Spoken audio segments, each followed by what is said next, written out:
Hello hello hello hi high বন্ধুদেরকে mention করতে ভুলবে না। আমরা একসাথে একত্রে লেখাপড়া করব। গাঞ্জা খেয়ে কুল পাই না, লেখাপড়া করব কোন সময়? Very bad. সরি বললেই সব সমস্যার সমাধান হয়ে যাবে।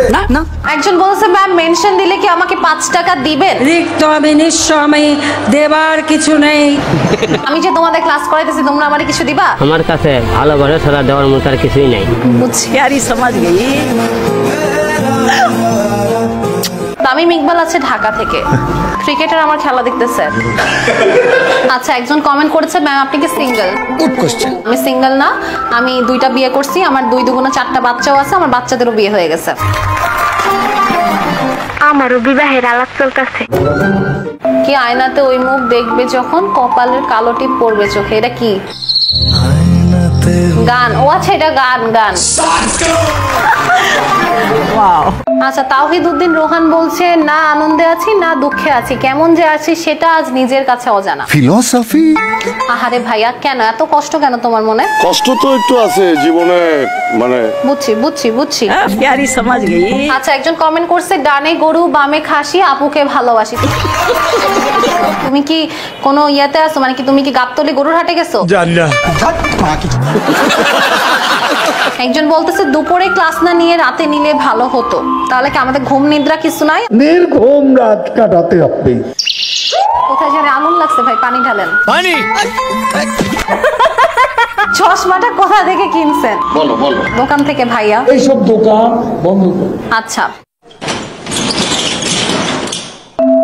ওরা ভুলে যাক তবু বলতে দিস না আমায়।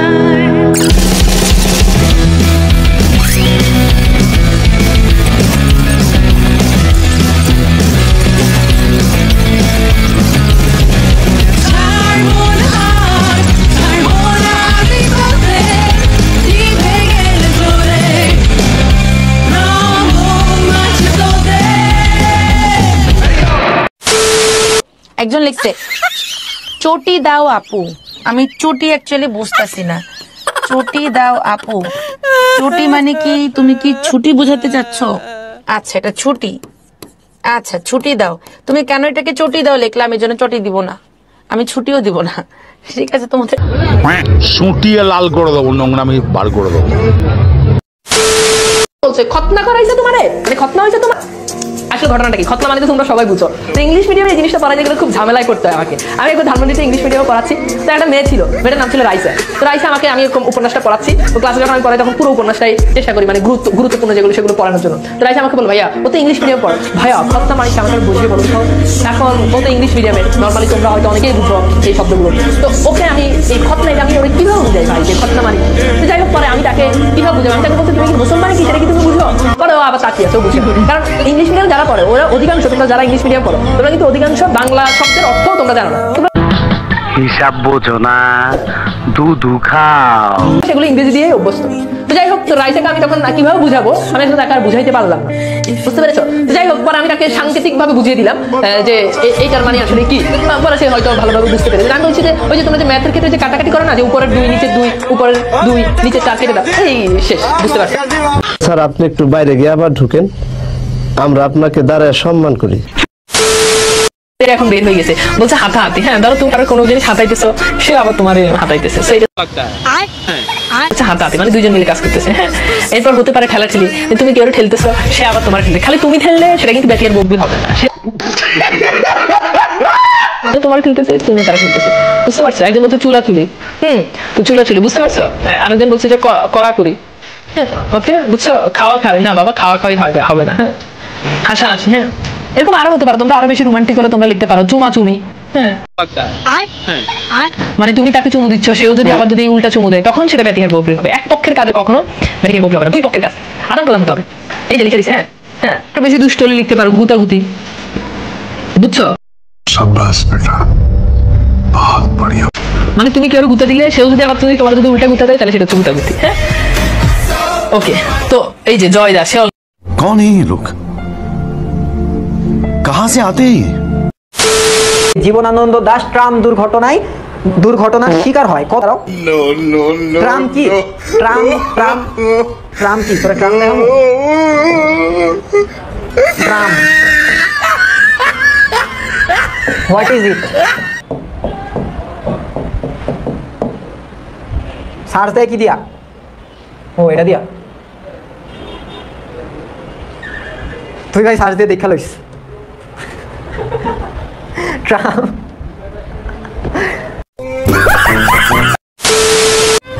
রাত প্রায় 2টা 3, রাত 2টা 3-এ একজন মেয়ে আমাকে ইনবক্সে নক দিছে, দিয়ে বলে ভাইয়া আপনার সাথে কি একটু কথা বলা যাবে? আমি বলছি শিওর। সে আমাকে কল দিছে, মেসেঞ্জারে কল দিয়ে বলে সে নাকি আমার সাথে একটু আত্মীয়তা করতে চায়।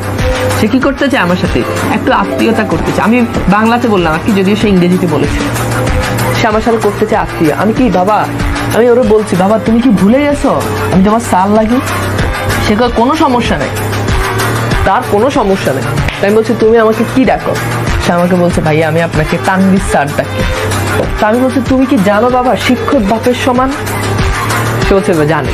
তাই বলছে যেহেতু আমি তোমার স্যার লাগি আর শিক্ষক যেহেতু বাপের সমান, সুতরাং তুমি আজকে থেকে আমাকে তানভীর স্যার নয়, তোমার জন্য কেবল তুমি আমাকে ডাকবা তানভীর আব্বা। কি আব্বা? তানভীর আব্বা। এই আব্বা ডাকবা আজকে থেকে, বুঝতে পেরেছো মামুনি?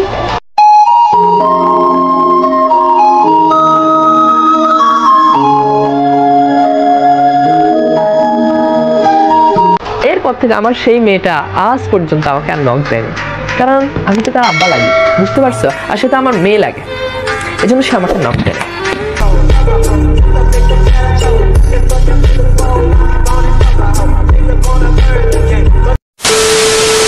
একটা অফিসে গেলাম আর কি, তো অফিসে যাওয়ার পরে অফিসে দেখি যে মানে বানান লেখা, যে ওরকম রুমের সামনে দিয়ে লেখা আর কি, এরকম রুমের সামনে দিয়ে একটা বিলবোর্ডের মতো করে লেখা, লেখার বানানটা হচ্ছে এরকম যে মহিলাদের কামরা, মহিলাদের কামরা। আমি এটা হঠাৎ করে দেখে আমার চোখ পড়লো, কি বলে মহিলাদের কামরা, এটা কেমন কথা? মানে মহিলাদের কেন কামড়াইতে যাবে? কামড়ানোর জিনিসের অভাব আছে, মহিলাদের কেন কামড়াইতে যাবে? ये सब क्या देखना पड़ रहा है? अच्छा है मैं अंधा हूँ। তো পরে আমি বললাম যে ঘটনা কি, এটা মহিলাদের কামরা মানে কি? কৌতূহল বশত জিজ্ঞেস করলাম, বলছে এটা মহিলাদের রুম। আমি বলছি এটা মহিলাদের রুম হলে তো এটা কামরা হবে। কামরা মানে কক্ষ।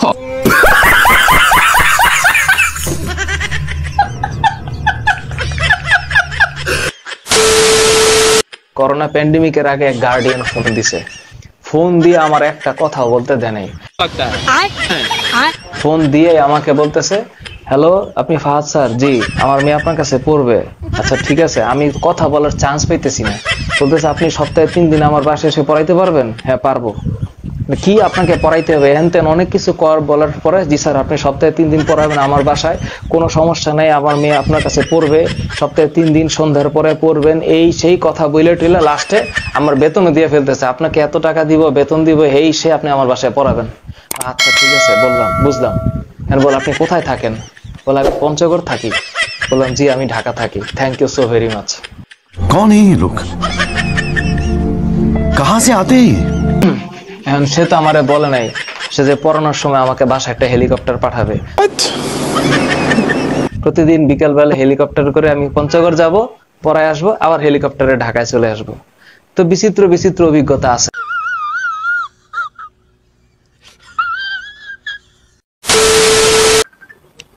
সরি আমার ফোন আসতেছিল, ফোনে এই জন্য আমি একটু বন্ধ করে দিছি। তারপরে দেখো এটা চলে, একটা মধ্যবিত্ত ফ্যামিলির ছেলে ছিল, যার কারণে হ্যাঁ এটা কে রে? স্বপ্নীল সাহা, একদম ধরে মাইক দিব। আমার বাপ ফোন দিছে, ঠিক আছে ভাইয়া না, আমার বাপ ফোন দিছে। রে পোলাপান, ইন্টারে উঠে কলেজে উঠে সব কয়টা ছেলে পেলে পাজি হয়ে যাও, ভাইয়া কল দিয়েছে নাকি? সেটা তোমাকে বলবো আমি ভাইয়া কল দিছি না কে কল দিছে? আমার বাপ কল দিছিল। इतना सुकून।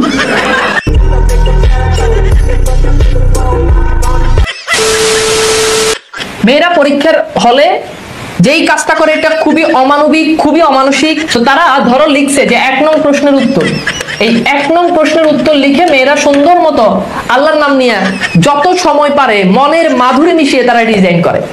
এই ডিজাইন আপা যারা রয়েছে, ডিজাইন আপুদের উদ্দেশ্যে বলতেছি, ডিজাইন করা যাবে না পরীক্ষার হলে। 1 নং প্রশ্নের উত্তর লিখছো, এভাবে দাগ টেনে দাও, শেষ। কিন্তু মেয়েরা কি করে, এইভাবে প্রথমে একটা লাল কলম দিয়ে দাগ দিবে, এরপর এখানে একটা পিঙ্ক কালার দিয়ে দাগ দিবে, এখানে একটা সবুজ কালার, এখানে একটা ইয়েলো কালার, এতটুকু পর্যন্তই করে না। এরপর কি করবে, আবার পিঙ্ক কালার দিয়ে আবার এইভাবে এইভাবে এইভাবে এইভাবে এইভাবে এইভাবে ডিজাইন করে। শুধু তাই নয়, কেমন অমানবিক ডিজাইন তুমি খেয়াল করে দেখো, কি পরিমাণ তাদের হাতে সময়। পিঙ্ক কালার কলম দিয়ে এরকম দাগ টানে, এরপর রেড কালার কলম দিয়ে আবার এইভাবে দাগ টানে। এই হচ্ছে তাদের ডিজাইন, বুঝছো? তো এইসব ডিজাইন আপা যারা আমার ক্লাস করতেছো, দয়া করে পরীক্ষার হলে ডিজাইন করে টাইম নষ্ট করার দরকার নাই। ডিজাইন করলে মার্ক কাটা যাবে। মুন্নি ভট্টাচার্য আইডি থেকে একটা যে কথা বললা, তোমার নাকি এক কান দিয়ে ঢোকে আরেক কান দিয়ে বাইর হয়ে যায়।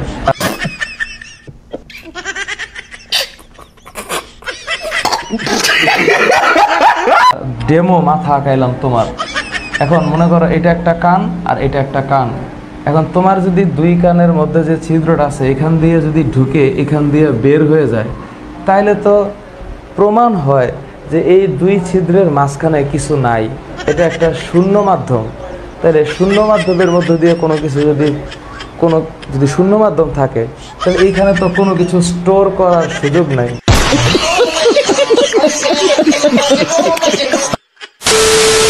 ছেলেরা জীবনেও কোনোদিন শাকচুন্নি হয় না, বুঝতে পেরেছো? এমনও আরো হতে পারে কি 12 বনিতা। 12 বনিতা মানে কি বুঝো? এই 12 বনিতা এটা নিত্য স্ত্রীবাচক শব্দ। 12 বনিতা মানে হচ্ছে ওই যে তোমরা যে একটা শব্দ বলো 12 ভাতারি, এই 12 ভাতারি বলতে আসলে অভিধানে কোনো শব্দ নাই, 12 ভাতারি না শব্দটা অ্যাকচুয়ালি 12 বনিতা, নিত্য স্ত্রীবাচক শব্দ।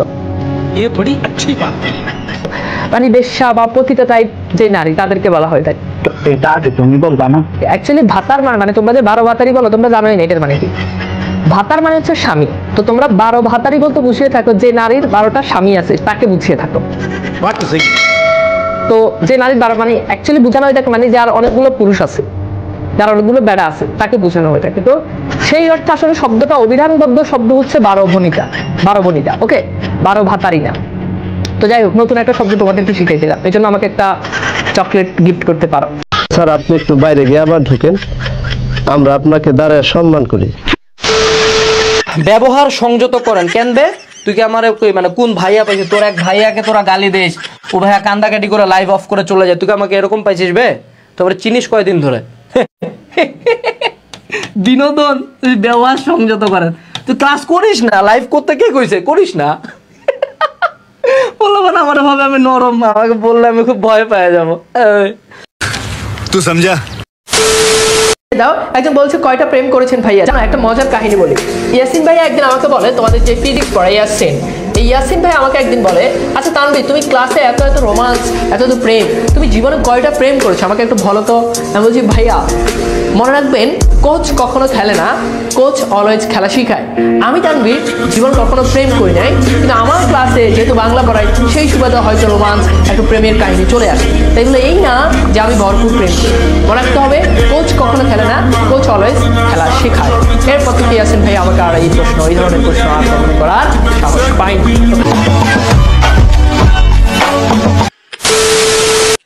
আচ্ছা, অনন্ত স্যার কথা কম কইয়া পড়ান, জুতা আছে না? জুতা একদম জুতা মারবো মুখের উপরে, তখন মুখটা খুলে পড়ে যাবে। এটার ছবি তুলতো রায়ান, এর বাইক সাব্বাস বেটা, ক্লাস থেকে পুরো গ্রুপ থেকে বের করে দিবি। স্যার কথা কম কইয়া পড়ান। তোর 14 গোষ্ঠী কোনোদিন পড়াইছে, তুই কেমনে জানবি পড়াই কেমনে? পড়ার মধ্যে কতটুকু কথায় কাজে লাগবে আর কতটুকু পড়াইতে হবে সেটা তো আমি জানি। তুই তো একটা অশিক্ষিত বস্তি, তুই কেমনে জানোস কতটুকু কথা কইতে হবে, কতটুকু পড়াইতে হবে? পড়ানোর একটা বড় অংশ হচ্ছে মোটিভেশন, টু গাইড। তো আমারে গাইড করতে না দিয়ে আমি কি অশিক্ষিতর মতো শুধু পড়াবো?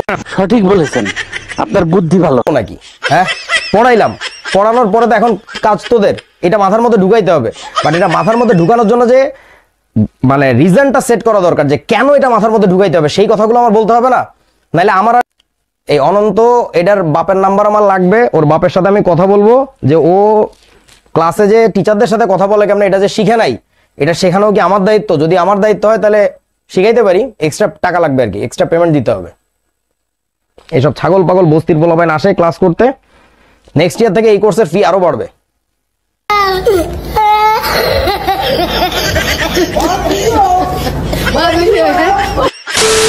প্রিয়া রানী বলেছেন যে স্যার উপন্যাসের মতো কাব্যগ্রন্থগুলো মনে রাখার কোনো টেকনিক আছে কিনা? অবশ্যই আছে। নাই কি বলে টেকনিক নাই এমন কোনো শব্দ আছে? দেখেন রবীন্দ্রনাথের যে কাব্যগ্রন্থগুলো এগুলো কিন্তু একটা শর্টকাট টেকনিক, আপনি কিন্তু অনেকগুলো কাব্যগ্রন্থ কিন্তু একসাথে মনে রাখতে পারেন। রবীন্দ্রনাথের অধিকাংশ কাব্যগ্রন্থগুলোর নাম দেখবেন যে একটা বেডির নাম, মানে একটা মেয়েদের নাম, বেডির নাম, এই টাইপ। যেমন আসেন রবীন্দ্রনাথের কাব্যগ্রন্থের নাম হচ্ছে সানাই। তো সানাই একজন বিখ্যাত বেরিয়েও কিন্তু এই নামে আছে, একজন বিখ্যাত বেরিয়ে, একটা বিশেষ কারণে তিনি বিখ্যাত। তো সানাই নামটা তার মানে এটা রবীন্দ্রনাথের কাব্যগ্রন্থের নাম। এরপর আসেন কল্পনা, মেয়েদের নাম, বেডির নাম, তার মানে এটা রবীন্দ্রনাথের কাব্যগ্রন্থ। খেয়া বেডির নাম। তারপর আসেন কথা, বেডির নাম। তারপর আসেন মনসী, বেডির নাম। তারপর আসেন শ্যামলী, বেডির নাম। তারপর আসেন সেজুতি, বেডির নাম। আরো হতে পারে কি মনসী, হ্যাঁ। তারপর হতে পারে কি গীতালি। দেখেন গীতালি তার মানে কি এটা রবীন্দ্রনাথের কাব্যগ্রন্থের নাম। অসংখ্য রয়েছে, মানে বলে শেষ করা যাবে না। যেমন আসেন বিথিকা। এই বিথিকা কিন্তু রবীন্দ্রনাথ ঠাকুরের অন্যতম একটি কাব্যগ্রন্থ ছিল। এরপর আসেন খনিকা ছিল, খনিকা। এরপর আসেন ছিল কণিকা, কণিকা নামেও তার কিন্তু একটা কাব্যগ্রন্থ রয়েছে। আর হতে পারে চৈতালি, চৈতালি ছিল একটা, চৈতালি।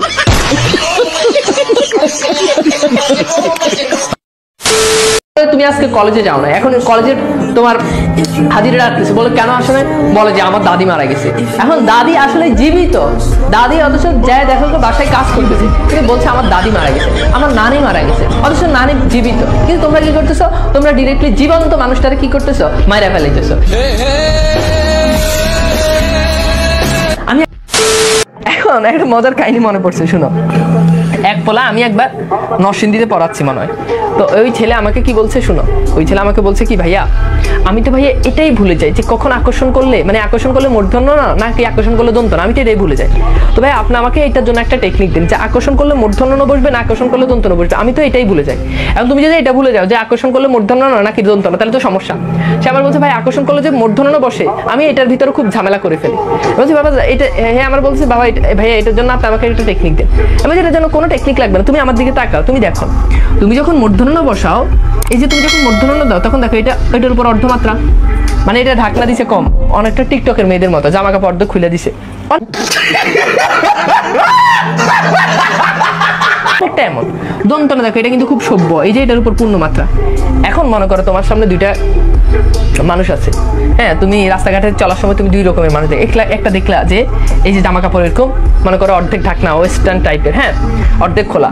আরেকজনটা দেখলা না একদম পুরো ঢাকনা দিয়ে আছে। এখন বলো তো স্বাভাবিকভাবেই আকর্ষণ কার প্রতি তোমার হবে? উপরেরটার প্রতি, মানে যার অর্ধেক ঢাকা অর্ধেক খোলা তার প্রতি, না যার পূর্ণটা ঢাকা তার প্রতি?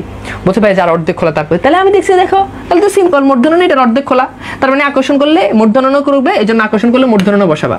আর দন্ত না, এটা তো আকর্ষণ করবে না, কারণ এটা পূর্ণ, হ্যাঁ, ঢাকনা দিয়ে আছে। এখন ঢাকনা জিনিসের প্রতি আকর্ষণ করে না, তার মানে তুমি এখানে সোজা আকর্ষণ যদি না করে তাহলে তুমি দন্তনা বসা দিবে। That's it. সঠিক বলেছেন, আপনার বুদ্ধি ভালো। টিচাররা বা যে কোনো টিচার, অধিকাংশ টিচারদের ক্ষেত্রে এরকম প্রবণতা দেখা যায় যে ভুল করার পরে স্টুডেন্ট যদি ভুল ধরায় যায় তখন টিচার কি বলে? টিচার বলে আরে আমি তো তোমাকে একটু টেস্ট করতেছি যে তুমি আসলে ভুলটা ধরতে পারো কিনা। কিন্তু হুদাই টিচার নিজেই ভুল করছে, কিন্তু ভুল দ্বারা চাপাই যাওয়ার জন্য এটা নিজের ভুল হয়েছে সেটা কি করবে না, স্বীকার করবে না, বরং সে কি করবে, তাকে ঠিক বলে চালিয়ে দিবে। না আমি আসলে ঠিকই ছিলাম, জাস্ট আমি তোমাকে টেস্ট করতেছি। একবার নোয়াখালীতে ক্লাস নিচ্ছি, খুব মজার একটা কাহিনী। তো আমি ক্লাস নিয়ে নিচে এলাম, নিচে এসে তখন আমি ওই চা খেতে, যে মুরব্বী চা বিক্রি করে চা খাচ্ছি, চা খেতে খেতে দেখি যে তার আশেপাশে অনেকগুলো ছোট ছোট বাচ্চা কাচ্চা। বলছি চাচা এই যে বাচ্চা কাচ্চাগুলো আছে এগুলো কে? আমি ভাবছি এগুলো তার নাতিপুতি হবে। সে বলছে না এগুলো তো আমার ছেলে মেয়ে। আমি বলছি কি বলেন, আপনার এত বয়স হয়েছে, আপনার ছেলে মেয়েরা এত ছোট ছোট, তাও আবার এতগুলা, আপনার মোট ছেলে মেয়ে কয়টা? তখন তিনি আমাকে বলছে আমার মোট ছেলে মেয়ে হচ্ছে 16টা। तू समझा? हाँ नहीं तू समझा नहीं। কয়টা? 16টা। তার বাচ্চা কাচ্চা 16টা। তখন আমি তাকে জিজ্ঞেস করলাম আচ্ছা এই 16টা বাচ্চা কাচ্চা তাহলে আপনার বউ কয়টা? বলছে বউ একটাই।